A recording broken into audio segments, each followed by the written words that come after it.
The air in our small living room was thick with the scent of pine and anticipation. It was Christmas Eve, and the year was 1998. I was 10 years old, and my sister, Clara, was 13.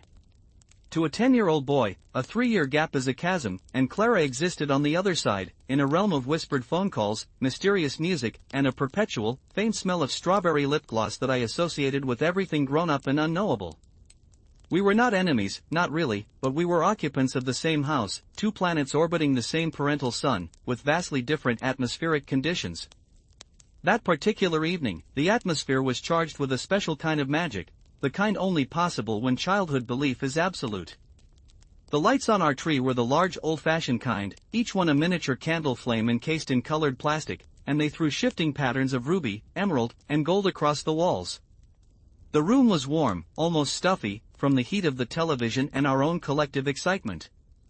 I could feel the prickly wool of my new Christmas sweater against my neck, a deep red monstrosity with a reindeer knitted onto the front, a gift from Aunt Elisa that I was obliged to wear for the obligatory family photos.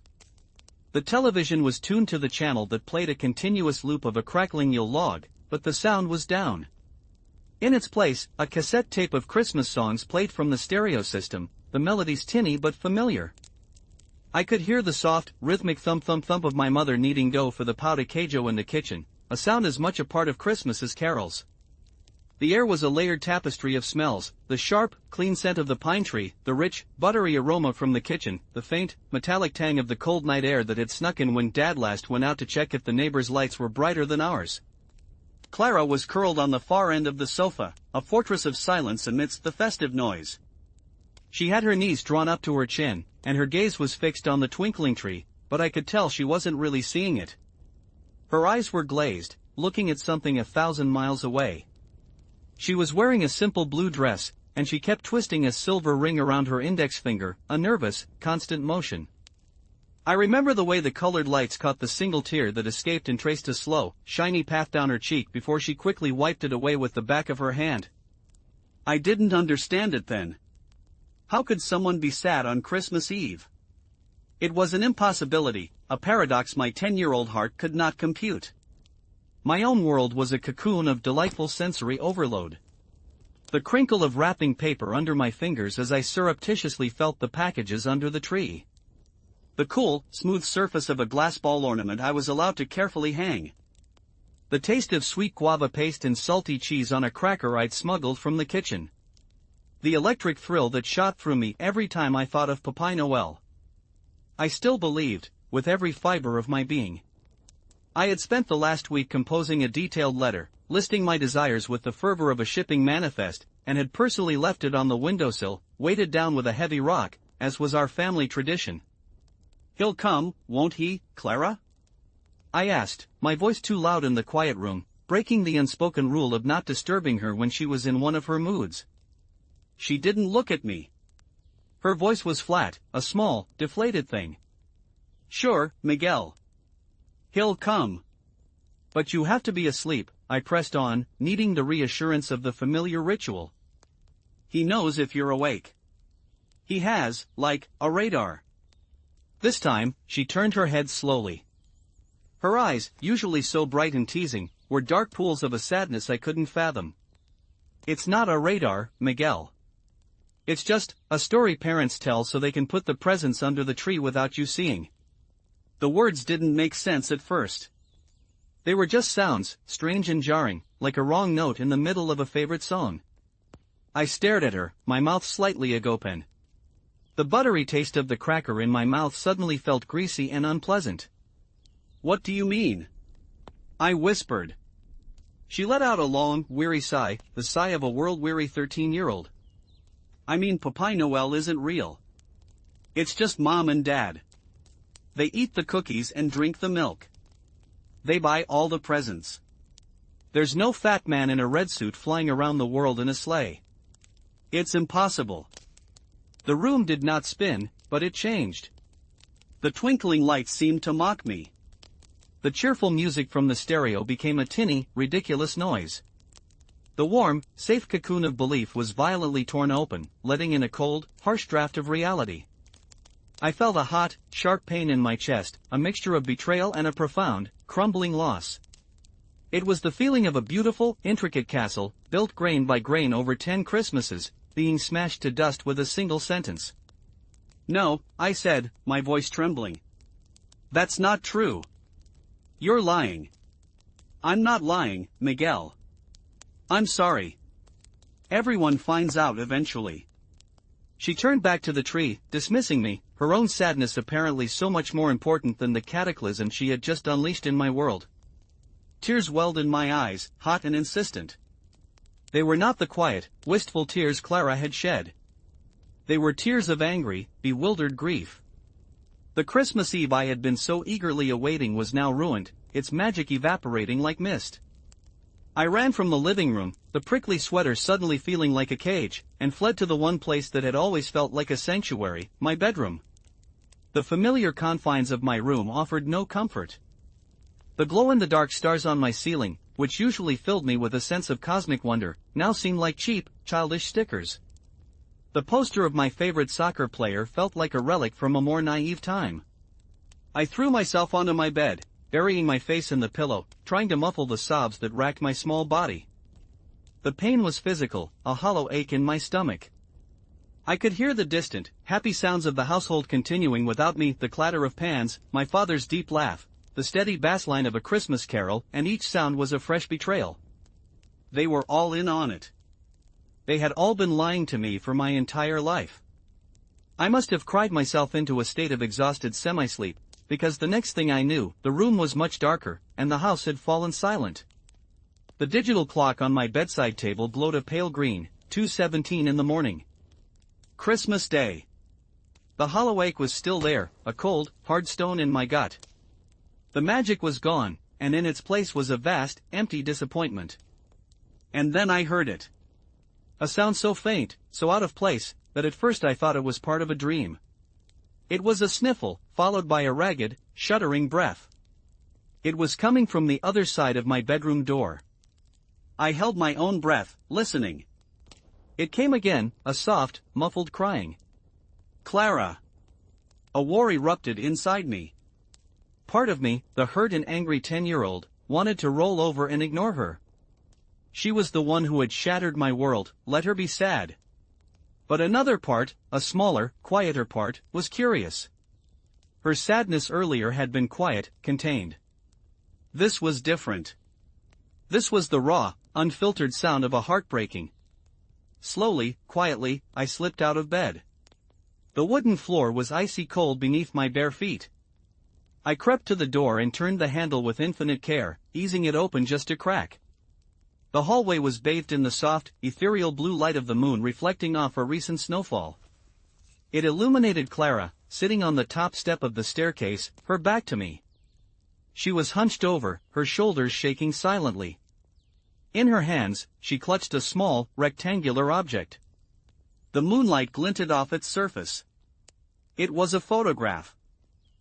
I pushed the door open a little wider, the faint creak of the hinge causing her to startle and whirl around.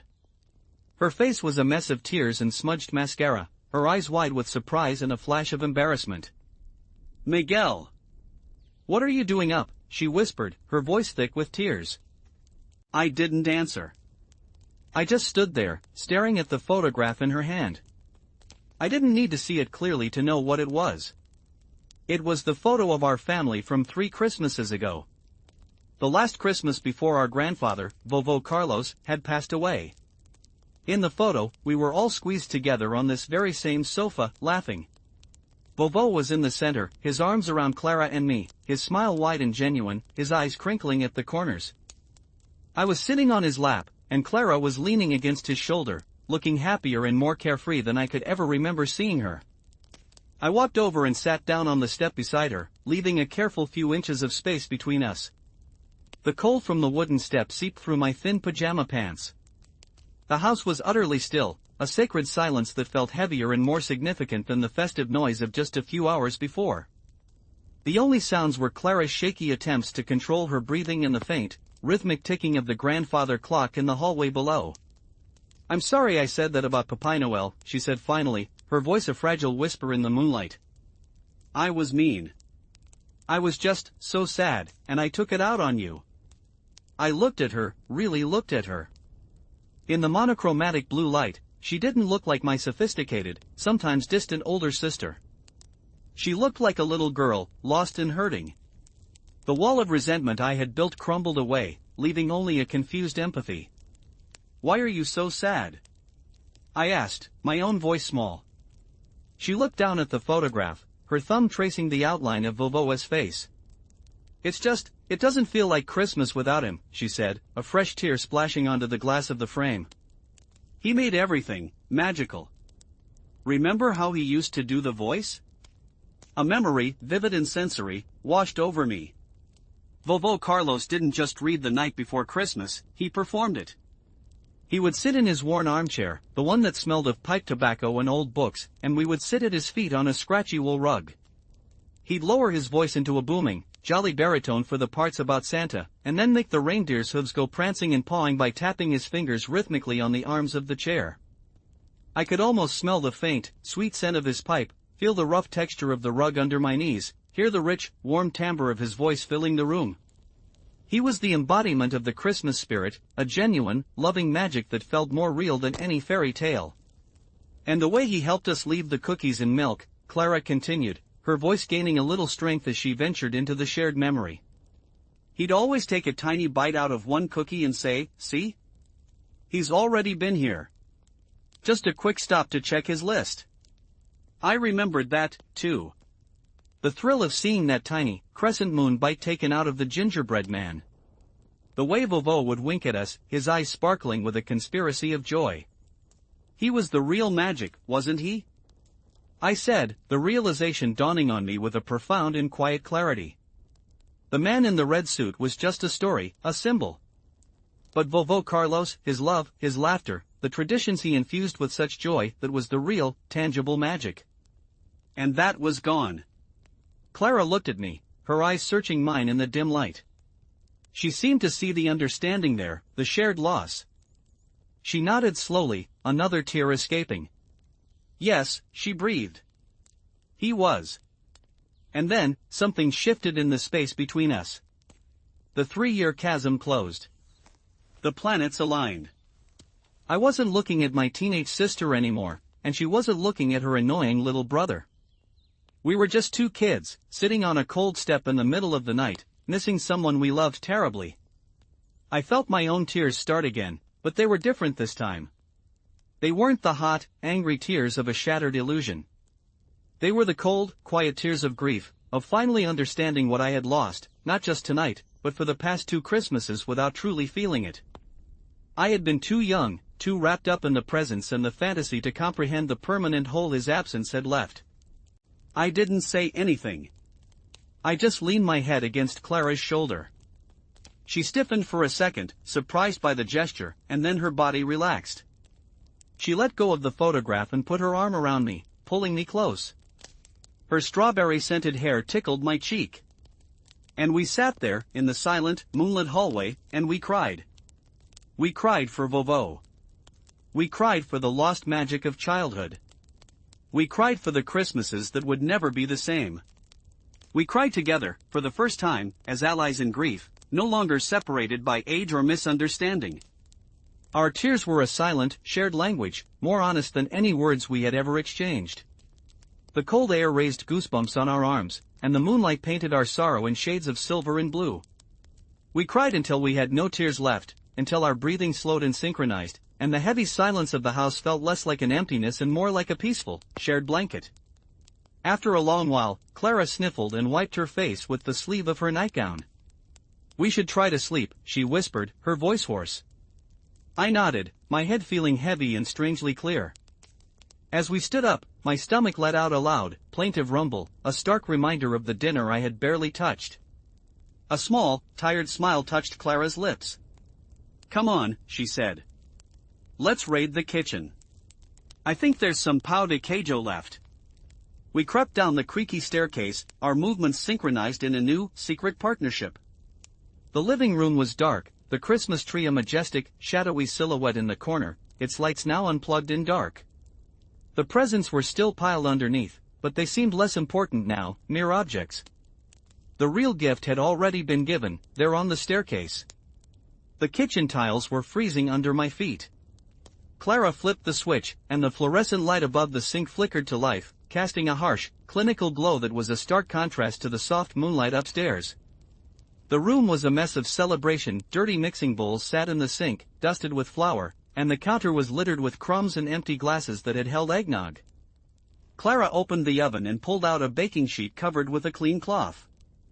Underneath were 24 leftover pão de queijo, their golden brown surfaces looking a little deflated in the cold kitchen.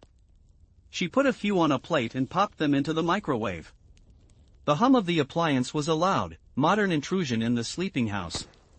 When the timer beeped, she took them out, the cheese now soft and gooey once more, the familiar, comforting smell of cassava and cheese filling the small space.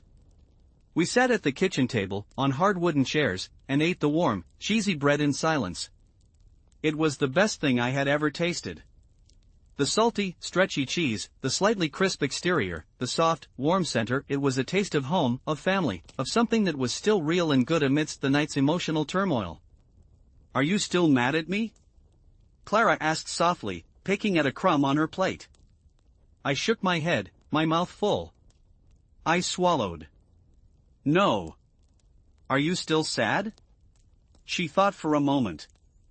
"Yes. But, it's a different kind of sad. It doesn't feel so alone anymore." I knew exactly what she meant. My own grief, which had felt like a solitary, confusing monster, now felt like a shared burden, something we could carry between us. As we finished our makeshift meal, we heard the faintest of sounds from the living room. A soft, rustling noise. Clara and I froze, our eyes meeting in a moment of shared, wide-eyed alarm. My first, instinctive thought was a wild, hopeful leap, Papay Noel, but the rational, newly acquired knowledge from just hours ago quickly crushed it. It was probably just the house settling, or the wind. But the sound came again. A distinct, papery shuffling. Without a word, we both stood up and tiptoed to the kitchen doorway, peering around the corner into the dark living room. What we saw there would be etched into my memory forever, more vivid and more magical than any childhood fantasy. It wasn't a jolly man in a red suit. It was our father. He was on his knees under the Christmas tree, dressed in his old, faded flannel pajamas. In one hand, he held the empty glass of milk we had left on the mantelpiece.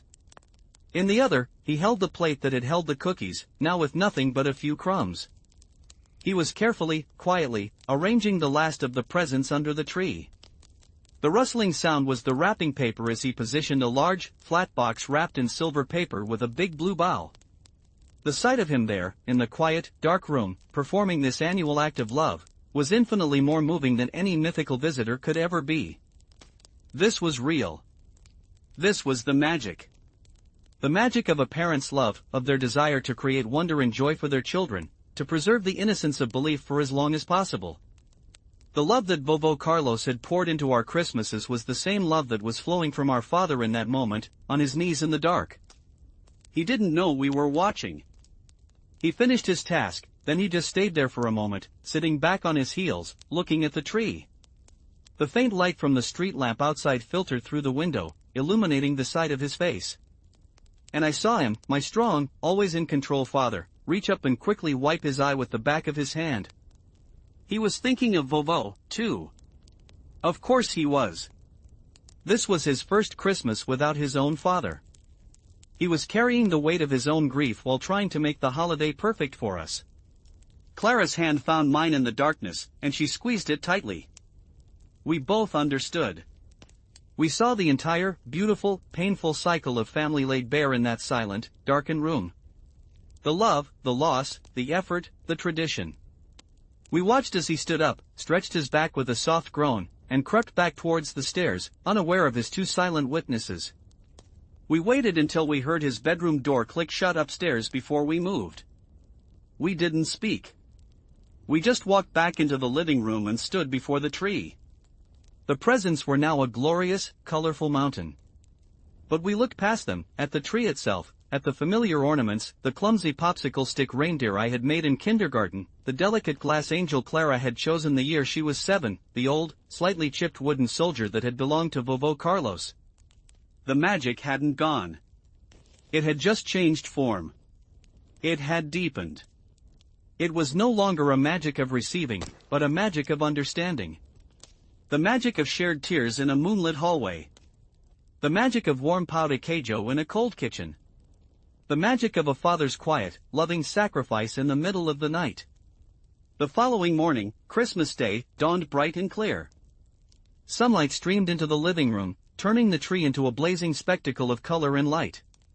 The events of the night felt like a distant, profound dream, a secret shared between Clara and me that had fundamentally altered the fabric of our relationship. We played our parts in the morning ritual with a new kind of joy. We exclaimed over our presents with genuine gratitude. I got the remote control car I had desperately wanted, and Clara got a new stereo for her room. But the frantic, greedy energy of previous years was gone. I watched my parents as they watched us, saw the tired but happy smiles on their faces, and I felt a surge of love so powerful it almost took my breath away.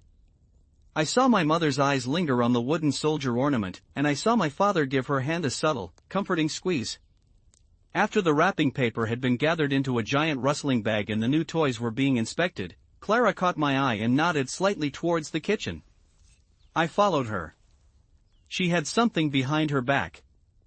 "I have your real present," she said, her voice soft. "You already gave me a present," I said, confused, holding up the remote control. "That was from Mom and Dad," she said. "This is from me." She brought her hands from behind her back. She was holding a small, flat, clumsily wrapped package. The paper was a leftover sheet from another gift, and the tape was excessive and messy. It was clearly wrapped by her, with no help from our mother. I took it, feeling the flat, rectangular shape. I carefully peeled back the tape, not wanting to tear her handiwork. Inside was a simple wooden picture frame. And inside the frame was the photograph from last night, the one of all of us with Vovô Carlos from 3 Christmases ago. But she had done something to it. She had taken a fine-tipped silver pen and drawn 2 careful, smiling stick figures next to the 5 of us in the photo. One was tall with long hair, labeled Clara. The other was shorter, labeled Miguel. And she had written in her best cursive at the bottom, *, the magic is in us. Always, *. I looked from the photo to her face, and I felt the tears well up again, but they were warm tears now, tears of love and connection. I didn't have a present for her. I hadn't even thought to get her one beyond the small, obligatory gift our parents had taken us to buy. I don't have anything for you," I stammered, feeling a flush of shame. She smiled, a real, genuine, tear-filled smile. "Yes, you do," she said. "You sat with me last night. You understood." That Christmas Day was different from all the ones that had come before. The air was still filled with the smells of roasting turkey and pine needles, the sounds of new toys and festive music, but there was a new layer to it all, a depth of feeling that had been absent. Clara and I didn't fight, not once.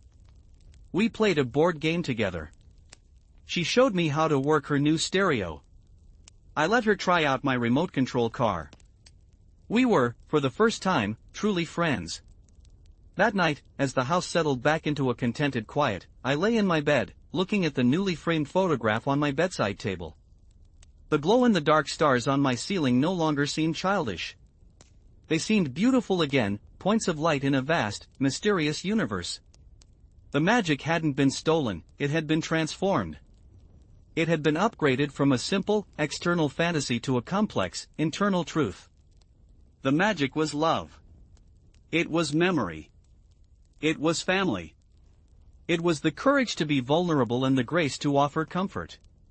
It was the Christmas my sister and I cried together for the first time, and in doing so, we learned that the most precious gifts are not found under the tree, but are forged in the shared spaces of the heart, in the quiet understanding that passes between 2 people in a moonlit hallway, and in the realization that even in the face of loss, love endures, a constant, shimmering light in the dark.